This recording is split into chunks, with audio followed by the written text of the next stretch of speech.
A graça e a paz, amada igreja. Vamos dar início ao nosso estudo da revista de Tiago, A Fé em Ação. E hoje nós estaremos usando como base o texto de Tiago, capítulo 4, do versículo 1 ao versículo 10. Eu gostaria de destacar que a nossa revista é da editora cristã evangélica. Também gostaria de destacar algumas referências bibliográficas que foram usadas para complementar o estudo. E a primeira é a Bíblia de Estudo MacArthur, da Sociedade Bíblica do Brasil, está com o novo comentário bíblico do Novo Testamento, da editora Cristã Gospel. Também foi usado o livro O Conflito, da Escola Nacional de Mediação e Conciliação, do Ministério da Justiça e Secretaria de Reforma do Judiciário. E também usei material audiovisual do YouTube, a pregação do pastor Augusto Nicodemos, sobre o tema mundanismo, baseado em Tiago, capítulo 4. A nossa lição é a de número 11, que fala sobre a origem dos conflitos e os meios para vencê-los. O alvo da nossa lição é entender os princípios bíblicos que regem as relações interpessoais, almejar relacionamentos harmoniosos e pacíficos e evitar conflitos e empenhar-se efetivamente na solução deles. Esta lição tratará de um dos problemas mais comuns entre as pessoas, seja no âmbito familiar, conjugal, profissional ou mesmo cristão: conflitos interpessoais. Eu gostaria de trazer para a nossa reflexão 3 definições de conflito. E a primeira delas vai dizer que na psicologia, o conflito pode ser visto como um estado provocado pela coexistência de 2 estímulos que disparam reações mutuamente excludentes. A segunda definição vai dizer que o conflito é um desacordo. Em geral, as pessoas entram em conflito por divergências, incompatibilidades de valores, de necessidades, de opiniões e desejos de uma e de ambas as partes. A terceira definição vai nos dizer que o conflito consiste em querer assumir posições que entram em oposição aos desejos do outro, que envolve uma luta pelo poder, que sua expressão pode ser explícita ou oculta, atrás de uma posição ou discurso encobridor. Eu gostaria de destacar que existem tipos de conflito. É possível classificá-los de acordo com o nível de abrangência das partes envolvidas. Existe o conflito intrapessoal, ou seja, o conflito no âmbito de uma mesma pessoa. Um conflito intrapessoal é definido como uma crise interna que ocorre na mente de um indivíduo, geralmente causada por frustrações e que leva a depressões, ansiedade, insegurança, abandono de objetivos e incapacidade de se socializar corretamente. Temos também o conflito interpessoal, entre pessoas, marido e mulher, pais e filhos, irmãos, vizinhos, colegas de trabalho ou escola, por aí vai.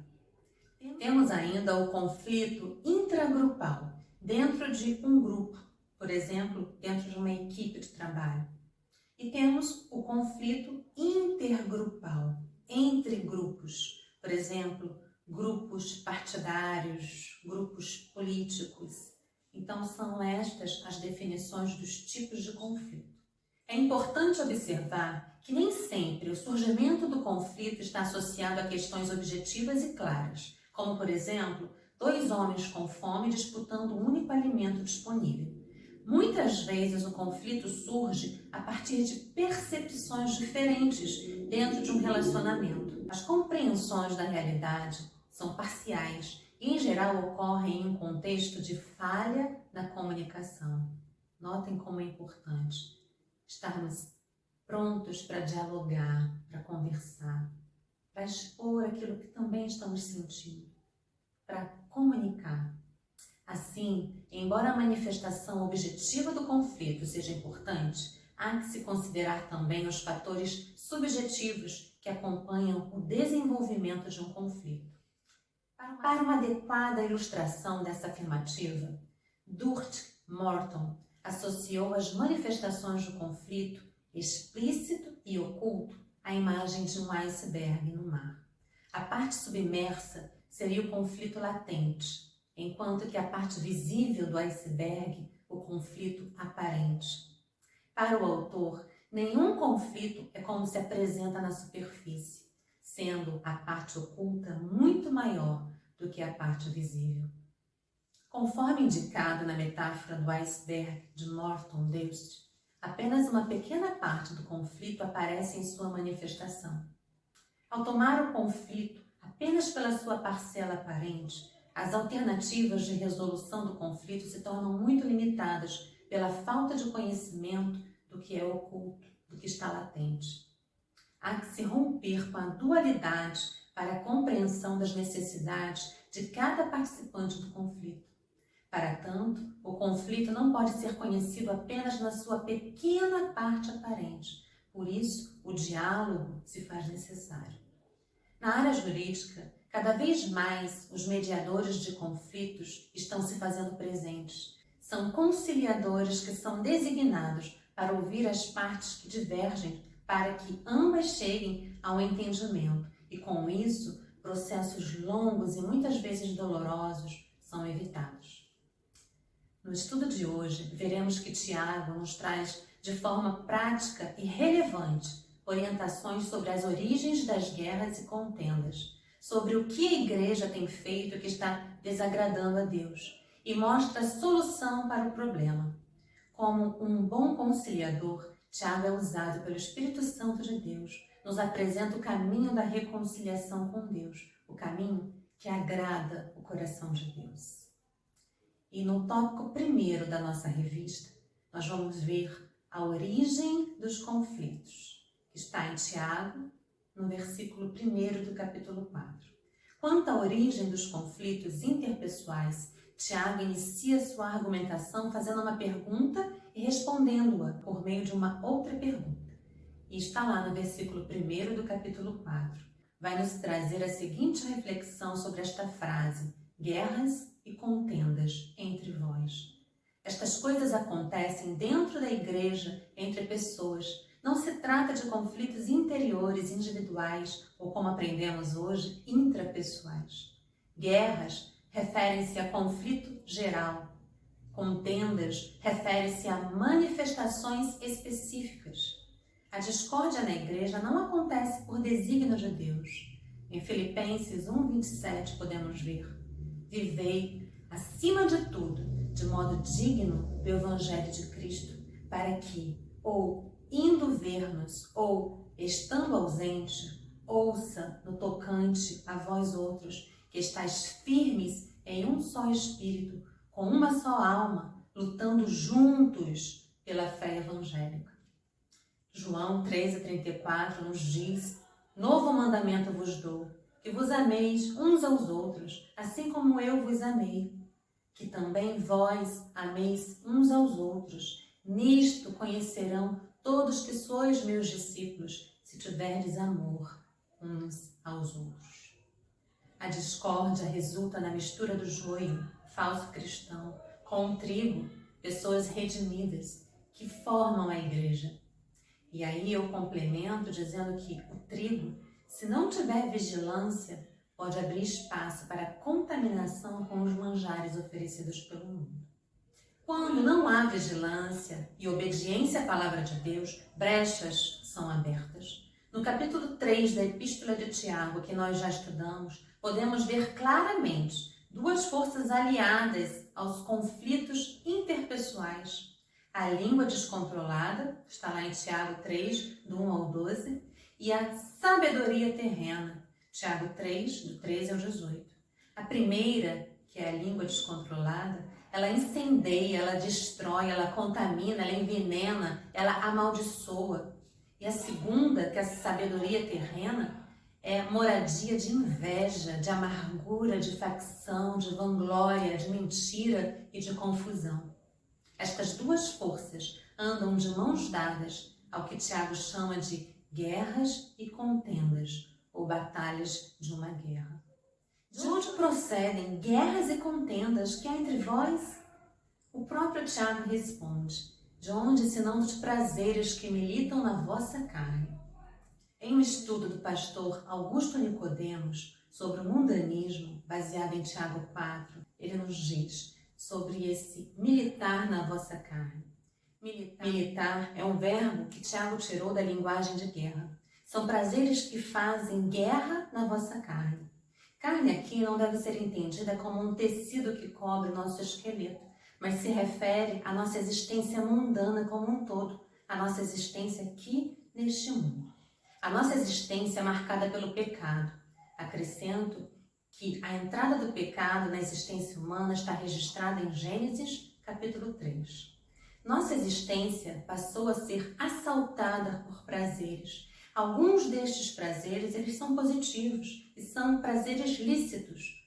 O prazer de comer, por exemplo, o prazer de descansar, de ver uma obra de arte. Só que esses prazeres não podem ser satisfeitos e atendidos de qualquer maneira. Há um lugar, um método, há um sistema, toda uma regulamentação à luz da palavra de Deus de como nós podemos ter prazer aqui neste mundo. O mundanismo ocorre quando nós vivemos para satisfazer estes prazeres de qualquer maneira. E quando nós somos orientados nessa vida pelo prazer, somos hedonistas. O hedonismo é um nome que se dá a uma filosofia grega antiga, cuja palavra vem do grego hedonei, que significa prazer. Os hedonistas achavam que a razão final e última da existência era a busca pelo prazer. O prazer em si, ele não é pecaminoso. Todavia, porém, quando ele vira um fim em si mesmo, ele se torna a razão da nossa existência, ele é entendido ou buscado à parte de Deus, aí ele se torna a causa do mundanismo. E é isso que é ser mundano. É buscar esse fim principal do homem nos prazeres aqui deste mundo. Quando a Bíblia de Estudo MacArthur, ela vai destacar essa palavra prazeres e vai nos trazer a seguinte reflexão. A palavra grega, da qual deriva a palavra hedonismo, sempre tem uma conotação negativa no Novo Testamento. Os desejos passionais pelos prazeres do mundo que caracterizam os incrédulos são a fonte interior do conflito externo na igreja. Em 2 Timóteo 3,4, traidores, atrevidos, enfatuados, quer dizer, arrogantes, presunçosos, mais amigos dos prazeres que amigos de Deus. Judas, versículo 18, nos diz, os quais vos diziam, no último tempo haverá escarnecedores, andando segundo as suas próprias paixões. A raiz do problema é a natureza pecaminosa do homem dirigida para o egoísmo e a satisfação pessoal, dirigida pelo seu próprio eu. E isso está por detrás de todas as guerras, com poucas exceções. Isso que explica os conflitos nas famílias, conflitos no casamento, conflito entre amigos, conflito na própria igreja. Quando as pessoas brigam, é um mundanismo. É a minha vontade que está no centro do meu desejo e não a vontade de Deus. Por esta razão, Paulo exortou os crentes de Éfeso e de Colossos. Longe de vós toda amargura e cólera e ira e gritaria e blasfêmias e bem assim toda malícia. Efésios 4:31. Em Colossenses 3, versículo 5, 8, 9, diz: fazei, pois, morrer a vossa natureza terrena, desejos malignos e a avareza. Despojai-vos igualmente de tudo isto: ira, indignação, maldade, maledicência, linguagem obscena do vosso falar. Não mintais uns aos outros. Despojai-vos de tudo isso. A gente deve se afastar, se desfazer de tudo isso e permitir que Deus esteja no centro da nossa vida. No tópico 2 da nossa revista, nós vamos falar sobre os efeitos dos conflitos.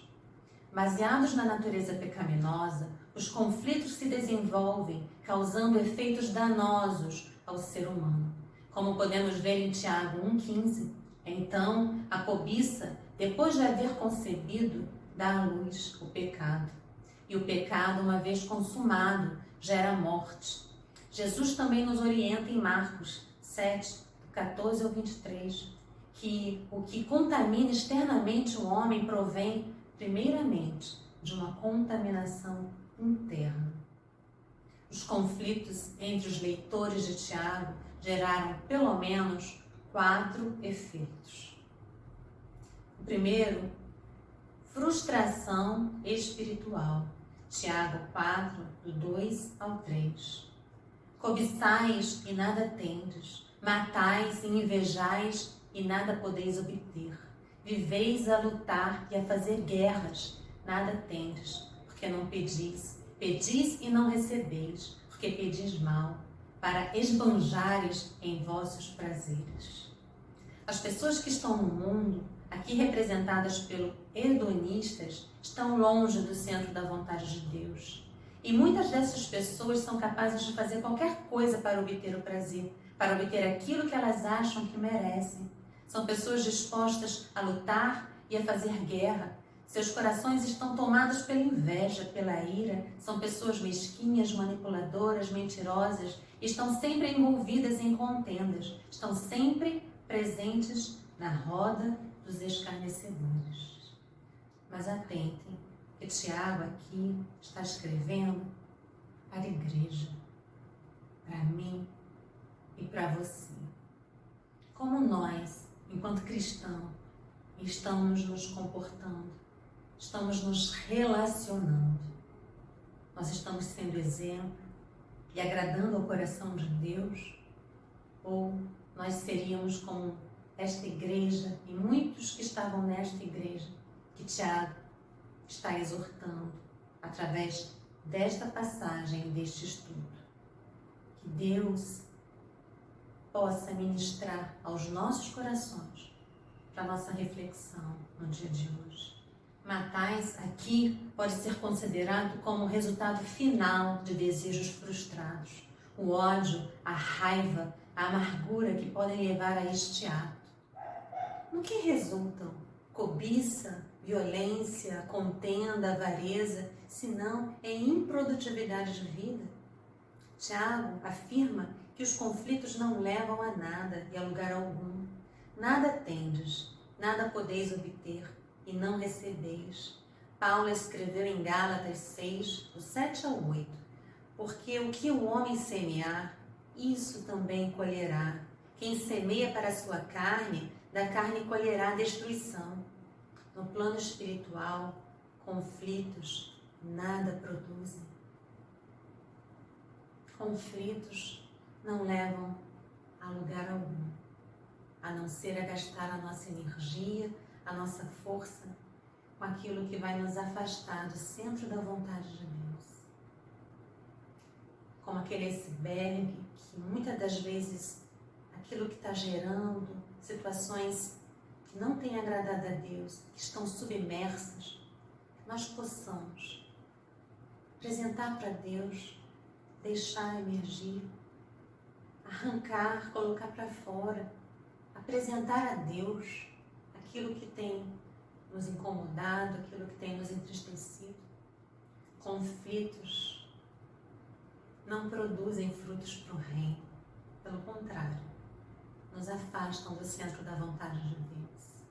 É difícil quando nos percebemos em situações onde achamos que estamos sendo injustiçados, perseguidos, caluniados, mas à luz da palavra de Deus, que nos diz que devemos perdoar 70 vezes 7, nós possamos encontrar em Deus força, a força que precisamos para perdoar, a força que precisamos para seguirmos adiante, sem olhar para trás, deixar nas mãos de Deus, porque a justiça também pertence a Deus. Então que Deus faça o agir dele diante de qualquer situação que possa estar se levantando na minha e na sua vida. Mas nós precisamos escolher nos afastar de contendas e de tudo mais que está em desacordo com a palavra de Deus. E essa escolha cabe a mim e a você. Que possamos em Deus fazer as escolhas certas. O segundo efeito é a infidelidade espiritual. Tiago 4:4.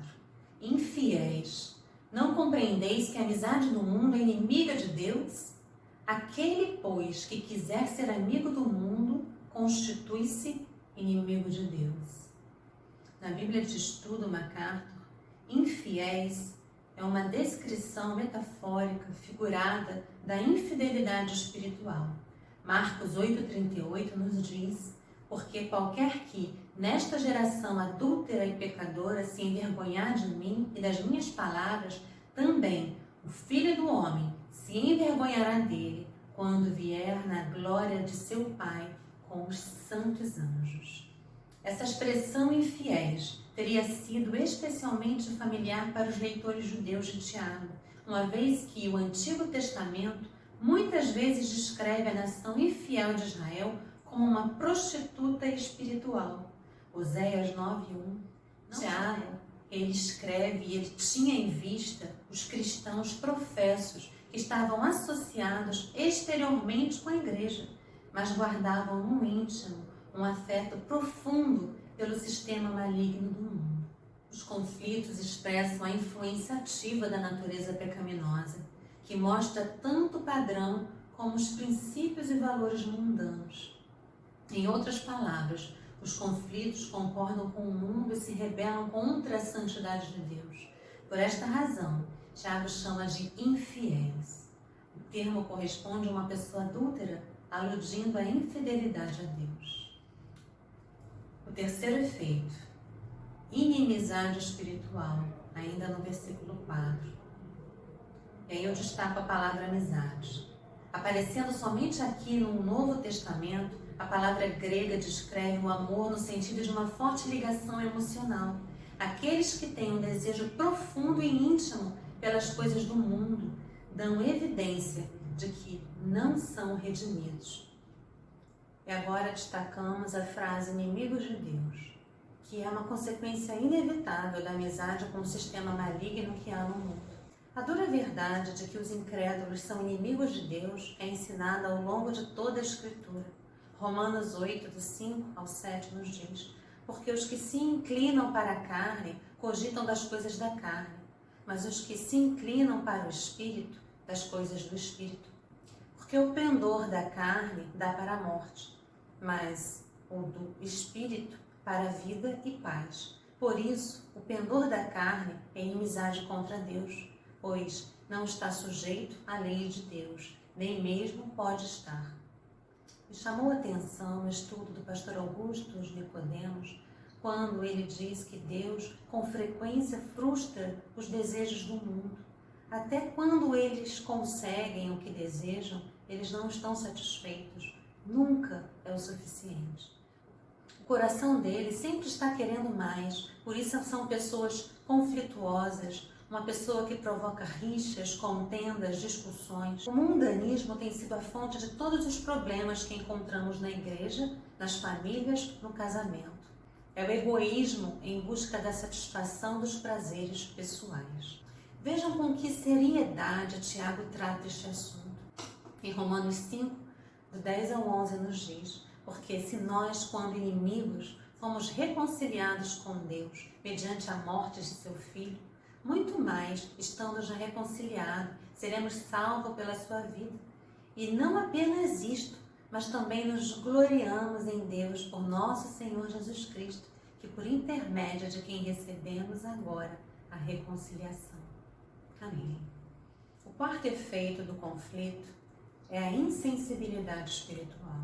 Tiago 4, do 5 ao 6, e nos diz assim: ou supondes que em vão afirma a Escritura, é com ciúme que por nós anseia o Espírito que Ele faz habitar em nós? Antes, Ele dá maior graça, pelo que diz: Deus resiste aos soberbos, mas dá graça aos humildes.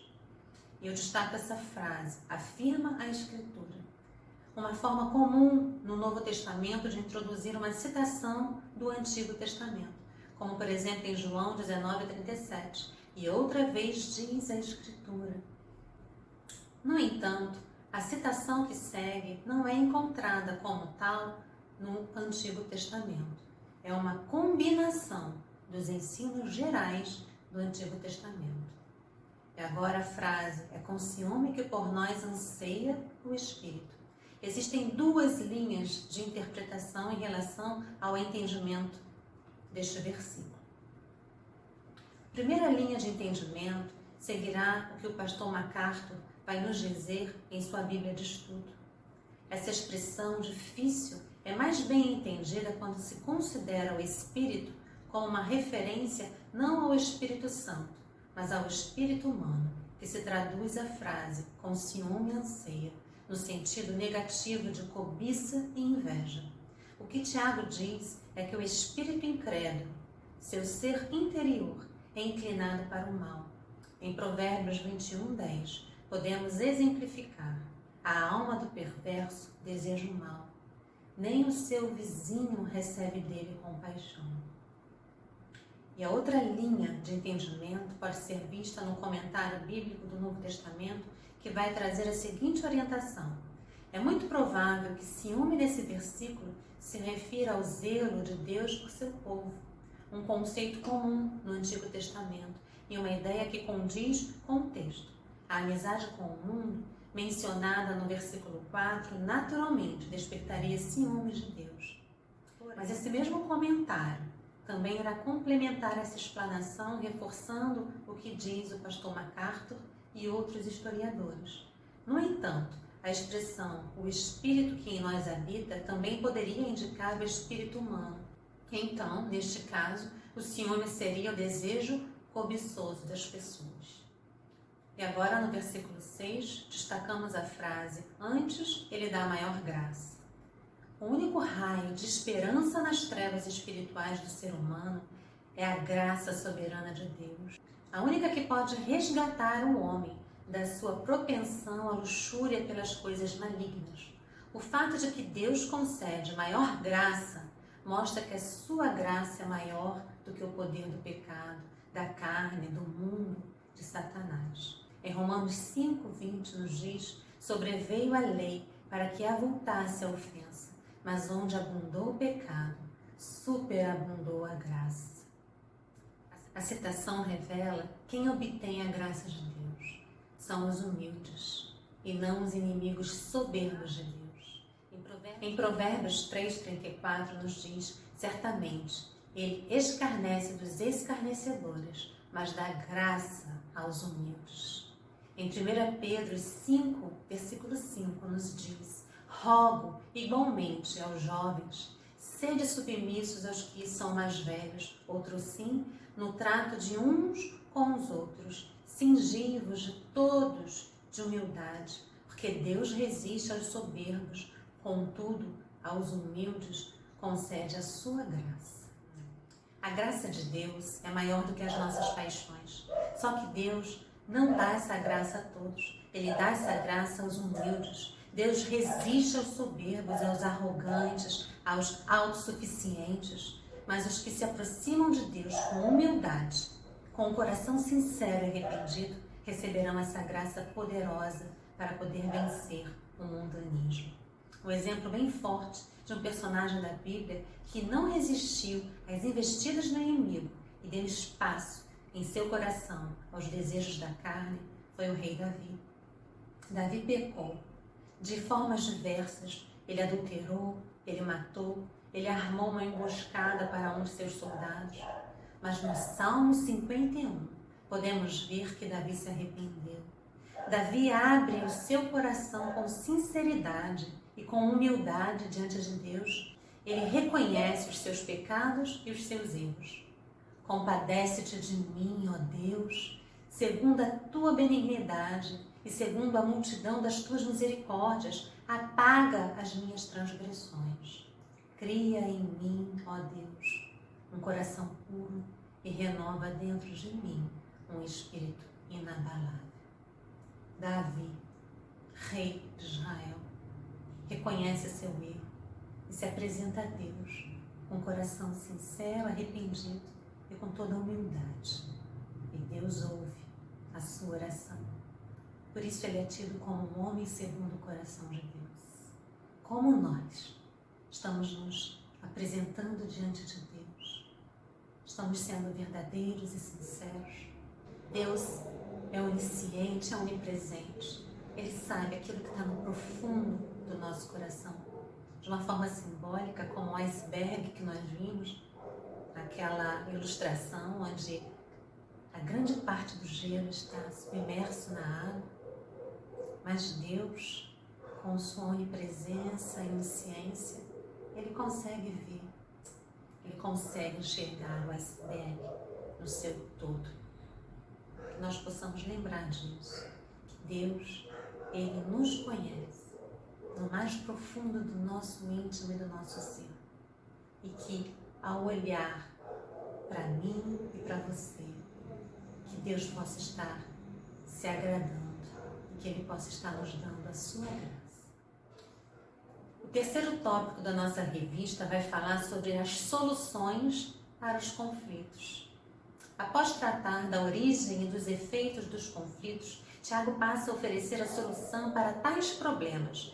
Apresenta então 7 meios para o crente vencer seus conflitos mediante o uso de 9 verbos que expressam ordem. E a primeira é sujeição a Deus.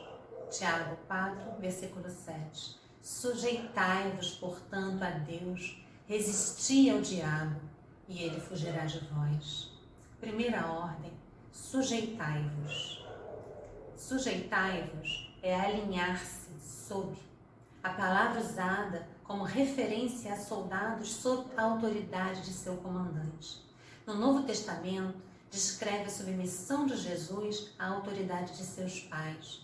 Lucas 2, 51. A submissão da igreja a Cristo. Efésios 5, 24. E a submissão dos servos aos seus senhores. Tito 2, 9. Tiago usou a palavra para descrever uma submissão voluntária e consciente à autoridade de Deus como governador soberano do universo.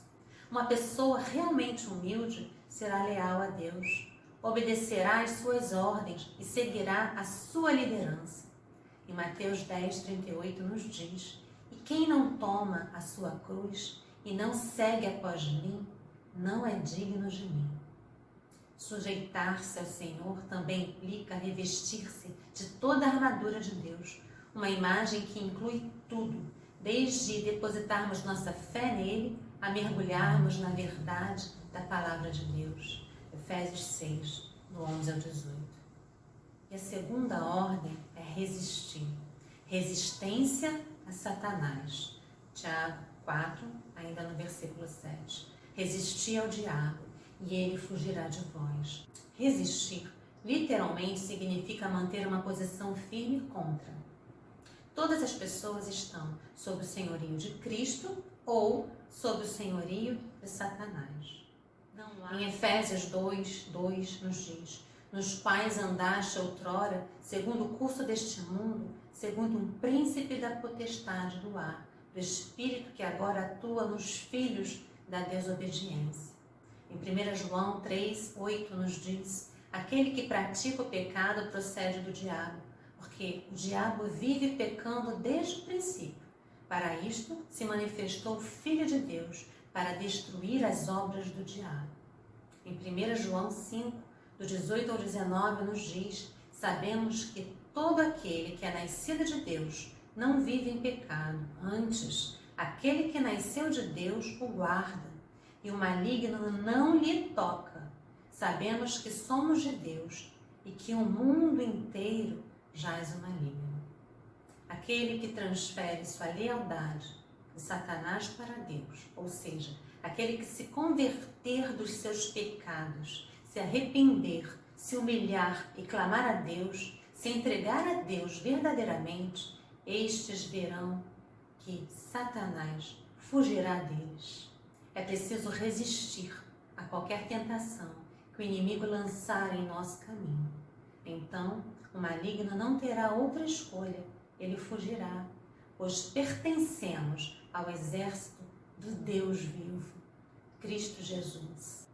Que possamos declarar hoje, em alto e bom tom, que Deus é o Senhor da nossa vida. Jesus Cristo é o Senhor da nossa vida. A terceira ordem, ela está no versículo 8 Chegai-vos a Deus, e Ele se chegará a vós outros. Purificai as mãos, pecadores, e vós que sois de ânimo dobre, limpai o coração. A terceira ordem é chegai-vos. Consiste em procurar uma relação íntima de amor com Deus. Filipenses 3:10. O conceito de chegar-se a Deus estava associado originalmente aos sacerdotes levíticos. Êxodo 19:22, Levítico 10:3. Mas passou a descrever o fato de uma pessoa voltar-se para Deus. Hebreus 4:16. Acheguemo-nos, portanto, confiadamente, junto ao trono da graça, a fim de recebermos misericórdia e acharmos graça para socorro em ocasião oportuna. A salvação inclui muito mais do que se submeter a Deus e resistir ao diabo. O coração redimido anseia pela comunhão com Deus. Salmo 27, versículo 8. Ao meu coração me ocorre, buscai a minha presença. Buscarei, pois, Senhor, a tua presença. Deus está presente, pronto para aceitar aquele que realmente se achegar a Ele, com verdade e sinceridade. Ainda dentro do versículo 8, temos a quarta ordem: purificai as mãos. Os sacerdotes do Antigo Testamento tinham de lavar cerimonialmente as mãos antes de se aproximarem de Deus. Êxodo 30, do 19 ao 21. Nós não vamos estar lendo todos os versículos para ganharmos tempo, mas os irmãos podem anotar e depois fazer a consulta. Os pecadores que se dispõem a se aproximar de Deus devem reconhecer e confessar os seus pecados. Purificai. O verbo tanto pode significar purificação quanto limpeza. Jesus usou esse verbo para falar dos escribas e fariseus, que somente se preocupava com a limpeza de objetos, como sinal de religiosidade. Mateus 23, 25. A purificação espiritual ocorre no ato da salvação. Atos 15, 9, Tito 2, 14. E por isso exige de todo crente uma purificação pessoal, prática e constante. Purifiquemo-nos de toda impureza, tanto da carne como do espírito, aperfeiçoando a nossa santidade no temor de Deus. 2 Coríntios 7, versículo 1. Essa purificação exige o abandono de atitudes que geram conflitos, que geram contendas. Essa purificação exige o abandono do nosso eu. Muitas das vezes, seja dentro da igreja, seja dentro do nosso relacionamento familiar, de trabalho, deixamos com que a vaidade, com que o nosso eu, com que sentimentos mesquinhos, pequenos, comecem a dominar. E aí, isso vai gerando intriga, vai gerando contenda, vai gerando situações onde a gente se vê como injustiçado, a gente começa a se esfriar. São sentimentos pequenos diante da grandeza de Deus. São sentimentos que nós precisamos arrancar, retirar, nos afastar. Fuja dessa vida, ela é como um conto ligeiro. Ela passa e passa rápido. E muitas das vezes nós investimos a nossa energia, as nossas forças em coisas que não valem a pena e não nos damos conta disso. É preciso, muitas das vezes, acontecer alguma coisa para nos despertar. E que bom que muitas das vezes Deus nos possibilita acontecer situações que nos tragam esse despertamento. Mas Tiago, hoje, ao falar para aquela igreja e ao falar para nós, Deus também, através dessa palavra, nos traz um despertamento. Deus é grandioso, as obras e o reino de Deus é grandioso e nós não podemos perder tempo com coisas pequenas, com coisas mesquinhas. Não podemos permitir que o nosso eu cresça e ganhe força, mas nós precisamos permitir que Deus esteja entronizado no centro da nossa vontade, dentro do nosso coração. Que Deus, no dia de hoje, possa falar ao nosso coração. E a quinta ordem vai falar sobre a limpeza interior, ainda dentro do versículo 8. Limpai o coração. O uso do verbo aqui tem mais a ver com a limpeza interna. Tiago está falando de uma limpeza mental, de intenções. Só Tiago, que vira para a igreja e diz: pecadores. Purifiquem as mãos, pecadores. Tiago com certeza não seria um pregador muito popular nos dias de hoje. Mas é o pregador que Deus está nos mandando para nos despertar. Purifiquem o vosso coração. E vós, que sois de ânimo dobre, limpai o coração. Lembram que nós já encontramos essa expressão de ânimo dobre no capítulo 1. De ânimo dobre são aqueles cristãos que têm no seu coração o amor dividido entre Deus e as coisas do mundo. Significa que são pessoas inconstantes, instáveis. Tiago aqui se dirige para esses irmãos e diz: limpem os corações da incerteza, da dúvida, da dubiedade. Firmem o propósito de Deus, limpem os vossos corações. Em 1 João 3, versículo 3 diz: e assim mesmo se purifica todo aquele que nele tem esta esperança, assim como ele é puro. A sexta ordem está dentro do versículo 9, que diz: afligi-vos, lamentai e chorai, converta-se o vosso riso em pranto e a vossa alegria em tristeza. Arrependimento verdadeiro. A sexta ordem. Afligi-vos. O verbo significa sentir a sua própria miséria. Essa é a condição daqueles que se quebrantam por causa dos seus pecados. A sétima ordem, lamentai. O verbo significa lacrimejar, expor um choro contido, chorar pelo pecado, a tristeza piedosa que produz um arrependimento verdadeiro. 2 Coríntios 7:10. O consolo é o conforto do perdão e da salvação. Deus não se afastará de um coração quebrantado e contrito por causa do pecado. Salmos 51:17, o exemplo de Davi. A oitava ordem, chorai. A manifestação exterior da tristeza interior por causa do pecado. Marcos 14:72 nos diz: e logo cantou o galo pela segunda vez. Então Pedro se lembrou da palavra que Jesus lhe dissera: antes que 2 vezes cante o galo, tu me negarás 3 vezes. E caindo em si, desatou a chorar. O arrependimento genuíno nasce no interior e se manifesta exteriormente. Tiago tem em mente mudanças de atitude em relação às guerras e contendas que havia entre eles. Mas era preciso uma mudança interna para que a paz e a unidade pudesse refletir exteriormente. A mudança precisa começar interiormente, em mim.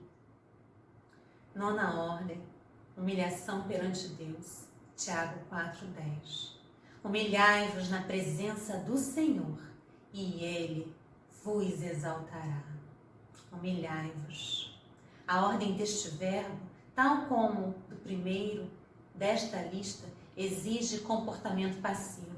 O crente deve humilhar-se na presença de Deus, mesmo quando houver injustiça por parte dos homens. Jesus dignificou a humildade em seus ensinos e no seu próprio exemplo. Mateus 18, versículo 4, Filipenses 2, do versículo 5 ao versículo 11. Os que estão conscientes de que estão na presença de Deus majestoso e infinitamente santo são humildes. Isaías 6, versículo 5. Então disse eu: ai de mim, pois estou perdido, porque sou um homem de lábios impuros e habito no meio de um povo de impuros lábios. Os meus olhos viram o Rei, o Senhor dos Exércitos. Tiago e Pedro afirmam que o resultado da humilhação presente é a exaltação futura. Humilhai-vos, portanto, sob a poderosa mão de Deus, para que Ele, em tempo oportuno, vos exalte. 1 Pedro 5, versículo 6. Humilhai-vos, que nós possamos nos achegar a Deus com o coração quebrantado, sincero, rendido. Como nós estamos nos apresentando a Ele. E agora, caminhando para a nossa conclusão, Tiago nos mostra, através do Espírito Santo de Deus, o caminho para os cristãos sobrepujar aquele espírito de mundanismo com todos os sentimentos tóxicos, pecaminosos, que contribuem para guerras e contendas. Precisamos da graça de Deus. A graça de Deus é maior do que esse espírito mundano. E Deus dá essa graça aos humildes. Ele a nega, Ele resiste aos soberbos, aos arrogantes, aos autossuficientes, aos hipócritas, mas Ele concede aos humildes, aos quebrantados e aos arrependidos. A tendência humana é ver num conflito existente a culpa do outro. Eu achei muito interessante, eu até compartilhei no meu Facebook, uma pessoa quando ela fala, e aí depois ela explica, até com viés psicológico, né? Bateu, doeu, pega que é teu, né? Quando alguém fala alguma coisa ou quando alguém nos incomoda, por que isso está acontecendo? Né? O que está mergulhado no iceberg que está provocando esse sentimento em mim? Se está doendo, bateu, doeu, pega que é teu e vai trabalhar em você essa questão que está te incomodando. E aí é bem isso dentro da conclusão, né? Muitas das vezes, dentro de um conflito, a nossa predisposição é lançar culpa para o outro. Só que a Bíblia nos leva para outra direção. Os conflitos se originam em nós, mostram seus efeitos externamente e só podem ser solucionados através de amor, obediência e santidade. A vitória ou a derrota em nossos conflitos depende de quem estamos melhor alimentando no nosso coração. Qual natureza alimentamos melhor? A antiga, pecaminosa ou a nova, de Cristo Jesus? Que nós possamos meditar, mergulhar em nós e buscar em Deus forças para também enfrentarmos essas questões que muitas das vezes estão aqui dentro. Se bateu, doeu, pega que é teu, nós precisamos aceitar que o problema está aqui para que nós em Deus possamos encontrar forças para resolver. E ainda que dentro de certo conflito o outro esteja errado, olha, se tem uma coisa que eu aprendi dentro de tantas coisas que eu vivenciei esse ano, é que nós não vamos mudar o outro. Muitas das vezes nós temos tanta dificuldade para corrigir em nós questões que precisamos corrigir à luz da palavra de Deus. Então, se dentro de alguma situação o outro não se arrependeu, não veio a nós pedir perdão, enfim, apresente a Deus e deixe com Deus. Porque a nossa vida é um conto ligeiro e passa rápido. Nós precisamos trabalhar a nossa vida enquanto cristão. Precisamos melhorar, nos moldar, nos apresentar a Deus como um vaso de honra, um vaso que agrade a Deus. Se nós perdermos tempo tentando moldar um vaso que está lá fora, nós não vamos conseguir. Nós não somos Deus. Por isso, deixe com Deus.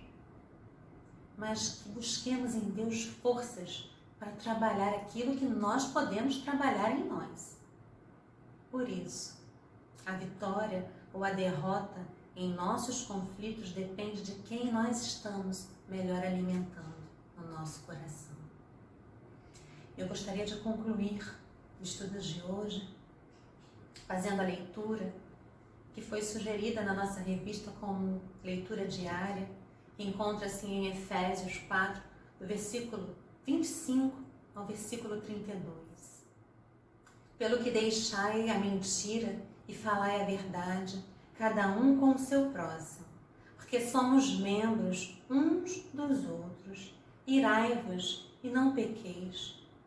Não se ponha o sol sobre a vossa ira. Não deis lugar ao diabo. Aquele que furta, não furte mais. Antes, trabalhe, fazendo com as mãos o que é bom, para que tenha o que repartir com o que tiver necessidade. Não saia da vossa boca nenhuma palavra torpe, mas só a que for boa para promover a edificação, para que dê graça aos que ouvem. E não entristeçais o Espírito Santo de Deus, no qual estáis selados para o dia da redenção. Toda amargura, ira, cólera e gritaria e blasfêmias e toda malícia seja tirada de entre vós. Antes, sedes uns para com os outros benignos, misericordiosos, perdoando-vos uns aos outros, como também Deus vos perdoou em Cristo Jesus. Que no dia de hoje nós possamos apresentar a Deus o nosso coração contrito, o nosso coração sincero e dizer a Deus: Senhor, eis-me aqui, faça em mim a tua vontade. Que Deus nos abençoe, que Deus continue a falar ao nosso coração, que nós possamos sempre, a cada dia, permitir que Deus esteja no centro da nossa vida, das nossas escolhas, do nosso caminhar. Que Deus nos abençoe. Amém.